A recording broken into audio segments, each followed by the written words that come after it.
Bismillahirrohmanirrohim. Assalamualaikum warahmatullahi wabarakatuh.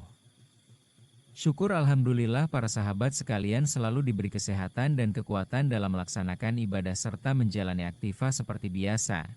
Maka dari itu harusnya kita lebih bersyukur kepada Allah Subhanahu wa Ta'ala.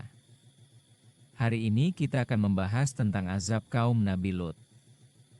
Langsung saja, selamat mendengarkan. Di sebuah dataran subur di tepi Laut Mati, berdiri kota-kota yang ramai dengan kafilah dagang, kebun-kebun yang menghijau, dan rumah-rumah yang berderet rapat. Sodom dan Gomorrah, begitu sebagian riwayat menyebutnya, adalah negeri yang Allah Azza wa Jalla karuniai keindahan dan kemakmuran. Namun di balik kemewahan itu, tersembunyi sebuah kebusukan dan penyakit yang belum pernah dilakukan oleh umat manusia manapun sebelumnya yang kini dikenal dengan istilah lesbian, gender, biseksual, dan transgender, LGBT. Ke negeri inilah Allah mengutus Nabi Lut alaihi salam, keponakan Nabi Ibrahim alaihi salam. Lut datang membawa peringatan yang sederhana, kembalilah kepada fitrah, tinggalkan perbuatan yang menjijikkan itu. Allah berfirman dalam surah Al-A'raf, "Mengapa kamu mengerjakan perbuatan fahisyah itu, yang belum pernah dikerjakan oleh seorang pun sebelummu di dunia ini? Sungguh, kamu telah melampiaskan syahwatmu kepada sesama lelaki, bukan kepada perempuan. Kamu benar-benar kaum yang melampaui batas." Quran Surat Al-A'raf 80-81. Para mufasir seperti Ibnu Katsir dalam tafsirnya menjelaskan bahwa perbuatan ini yang kemudian dikenal dengan istilah liwat adalah dosa yang Allah sebut sebagai fahisyah, sebuah kata yang dalam bahasa Al-Quran menunjuk pada kekejian yang melampaui batas kewajaran. Yang membuat dosa kaum Lut begitu berat bukan sekadar perbuatannya, tapi sikap mereka ketika ditegur. Mereka tidak menyesal. Mereka tidak bersembunyi. Mereka justru menantang. Tantangan yang mengundang azab. Datangkanlah kepada kami azab Allah, jika engkau termasuk orang-orang yang benar, begitu jawaban mereka, sebagaimana diabadikan dalam Quran Surat Al-Ankabut ayat 29. Lebih dari itu, mereka mengancam akan mengusir Lut dan keluarganya dari negeri itu. Alasannya dingin dan menusuk, karena mereka adalah orang-orang yang menyucikan diri. Quran Surat An-Naml 56. Kebersihan menjadi aib bagi mereka. Kelurusan menjadi pelanggaran. Negeri itu telah membalik nilai sebelum Allah membalik tanahnya tempat mereka berpijak. Lut sempat berdoa dengan kepedihan yang dalam. "Ya Tuhanku, tolonglah aku, dengan menimpakan azab atas kaum yang berbuat kerusakan itu." Quran Surat Al-Ankabut 30. Lalu datanglah malam itu. Beberapa pemuda tampan mengetuk pintu rumah Lut.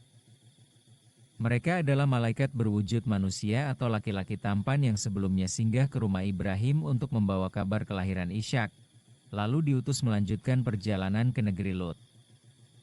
Hati Nabi Lut mencelos melihat ketampanan tamu-tamunya. Ia tahu kaumnya. Ia tahu apa yang akan terjadi jika mereka tahu ada lelaki muda dan tampan datang ke rumahnya.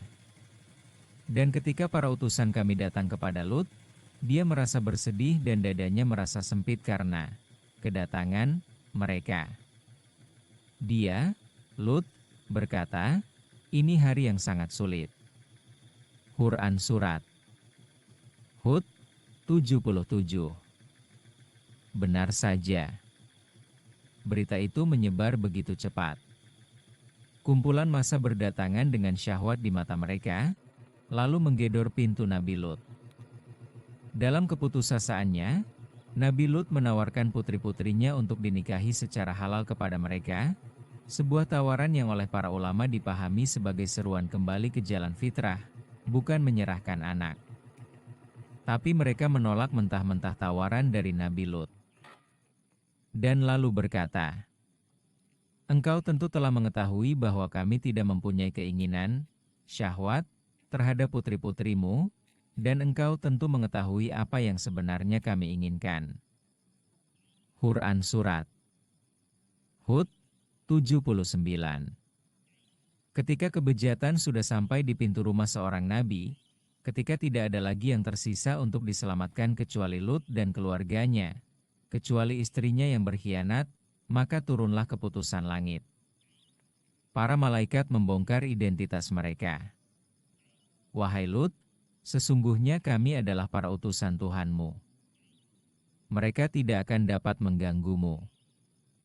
Lut diperintahkan keluar bersama keluarganya di tengah malam, tanpa menoleh ke belakang.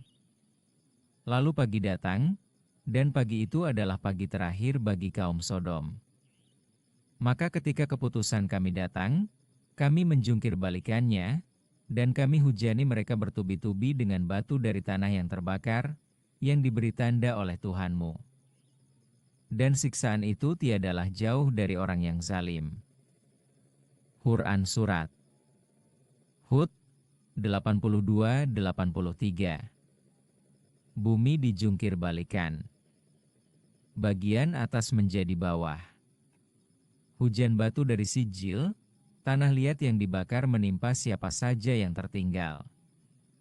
Istri Lut, yang hatinya selalu bersama kaumnya meskipun raganya bersama Nabi, termasuk yang binasa.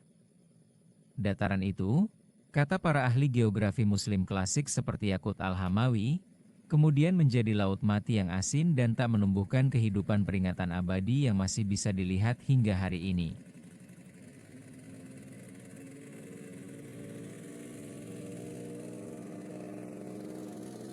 Hukum perbuatan liwat dalam syariat Islam. Para ulama 4 mazhab sepakat bahwa perbuatan liwat adalah dosa besar. Yang mereka perselisihkan hanya bentuk hukumannya. Mazhab Maliki, Hambali, dan sebagian Syafi'i menyatakan pelakunya dihukum mati, berdasarkan hadis yang diriwayatkan Imam Ahmad, Abu Daud, dan At-Tirmidzi. Barang siapa yang kalian dapati melakukan perbuatan kaum Lut, maka bunuhlah pelaku dan yang diperlakukan. Hr. Ahmad, Abu Daud, dan At-Tirmidzi dari Ibnu Abbas. Imam Abu Hanifah berpendapat hukumannya adalah ta'zir yang berat, diserahkan kepada hakim. Namun semua sepakat bahwa perbuatan ini diharamkan secara qat'i pasti dan tidak ada celah penafsiran. Ibnu Qayyim Al-Jauziyah dalam Al-Jawab Al-Kafi menulis bahwa Allah memberikan 4 jenis azab sekaligus kepada kaum Lut, sesuatu yang tidak diberikan kepada umat lain. Dijungkir balikan negerinya, dihujani batu, dicabut nyawa dengan suara menggelegar, syaihah, dan dibutakan mata mereka sebelumnya. 4 azab untuk 1 jenis dosa. Itu menunjukkan betapa beratnya perbuatan ini di sisi Allah. Pelajaran dan hikmah. Kisah kaum Lut bukan sekadar dongeng peradaban yang lenyap. Allah mengulang-ulang kisah ini di belasan tempat dalam Al-Quran di dalam surah Al-Araf, Hud, Al-Hijr, As-Sishu, Ara, An-Naml, Al-Ankabut, Asy-Syaffat, Adz-Dzariyat, Al-Qamar, dan lainnya, karena Dia tahu manusia perlu diingatkan berkali-kali. Dosa yang membinasakan kaum Lut bukan hanya soal perbuatan 1-2 orang. Itu adalah dosa yang menjadi budaya, dilegitimasi oleh masyarakat, dirayakan di jalan-jalan, dan ditolak ketika diingatkan. Pada titik itulah azab turun, bukan pada individu yang jatuh dalam dosa lalu bertaubat, tapi pada masyarakat yang membalik fitrah menjadi kebanggaan. Pintu taubat selalu terbuka selama nyawa masih dikandung badan. Allah berfirman, katakanlah, wahai hamba-hambaku yang melampaui batas terhadap diri mereka sendiri, janganlah kamu berputus asa dari rahmat Allah. Sesungguhnya Allah mengampuni dosa-dosa semuanya. Sungguh, Dialah yang Maha Pengampun, Maha Penyayang. Quran Surat Az-Zumar 53. Itulah keseimbangan yang diajarkan Al-Quran, hukum yang tegas terhadap perbuatan, dan pintu rahmat yang terbuka bagi siapapun yang ingin kembali. Negeri Lut dibinasakan bukan karena ada dosa di dalamnya.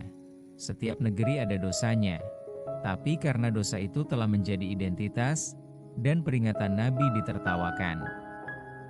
Laut mati masih di sana hari ini. Asin, sunyi, tak menumbuhkan apa-apa.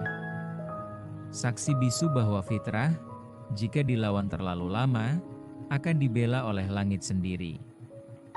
Dan di tengah keputusasaan menghadapi kaumnya, Nabi Lut pernah memanjatkan doa yang Allah abadikan dalam Al-Quran, doa yang relevan dipanjatkan setiap mukmin yang merasa terkepung oleh zaman. Ya Tuhanku, selamatkanlah aku beserta keluargaku dari akibat perbuatan yang mereka kerjakan. Quran Surat As-Sisyu, Ara, 169. Doa itu pendek, tapi padat. Nabi Lut alaihi salam tidak meminta kaumnya dimusnahkan lebih dulu. Ia meminta keselamatan untuk dirinya dan keluarganya dari akibat perbuatan kaumnya. Sebuah pengakuan bahwa dosa yang dibiarkan merajalela di sebuah negeri, cepat atau lambat, akibatnya akan menjalar ke siapa saja yang tinggal di dalamnya. Maka yang pertama dijaga adalah rumah sendiri dan keluarga. Demikianlah kisah dari kaum Nabi Lut yang mendapatkan azab dari apa yang mereka perbuat setelah diberi peringatan oleh Nabi Lut dan mereka ingkar terhadapnya. Wallahu alam. Terima kasih. Jazakumullahu khairan.